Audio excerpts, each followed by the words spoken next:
ஒரு திமுக காரன் பெண்ணோட இடுப்பை கிள்ளிட்டான்னு ஒரு பெரிய பிரச்சனையாச்சா இல்லையா?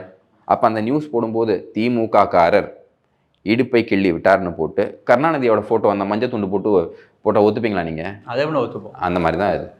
அப்போ கொஞ்ச நாளைக்கு முன்னாடி ஒரு ட்ரக் டீலரை பிடிச்சாங்க, பெரிய ட்ரக் பஸ்ட் பண்ணாங்க. அது திமுக காரன் தான்.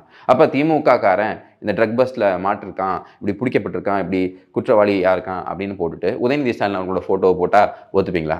அந்த மாதிரி தான் இது. So pictorial representation, verbal representation ரெண்டுமே முக்கியம். அப்போ இந்த ஃபோட்டோவை நீங்கள் போட்டு நீங்கள் கொடுக்குறீங்க அப்படின்னா என்ன மாதிரி செய்தி நிறுவனம் நீங்கள்?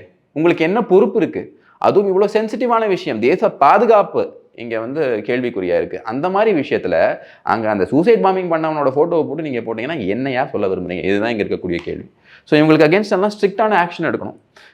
ஏன் இது ரொம்ப முக்கியம் அப்படின்னு பார்த்தீங்கன்னா, இந்த மாதிரி ஒரு ஃபேக் நியூஸ் கார்டு போட்டு சர்க்குலேட் பண்ணுறதுனால இந்த ஃபேக் நியூஸுங்கிறது ஒரு பெரிய மெனஸ். இது பொய் அப்படின்னு சொல்லி அந்த உண்மையை நிரூபிக்கிறதுக்கு பார்த்தீங்களா அந்த டைம் எடுத்துக்கோல, அதுக்குள்ளே இந்த பொய் வந்து உலகம் ஃபுல்லாக போயிட்டு வந்துடும். இந்த நியூஸ் கார்டு எல்லா இடத்துலையும் சர்க்குலேட் ஆகிட்டு இருக்கும். இவ்வளோ சென்சிட்டிவான விஷயத்தில் ஒரு எடிட்டோரியல் டீம் இல்லாமல், ஒரு எடிட்டோரியல் ஹெட் இல்லாமல், அப்போ நீ என்ன வந்து நியூஸ் ஏஜென்சியை வச்சிருக்க?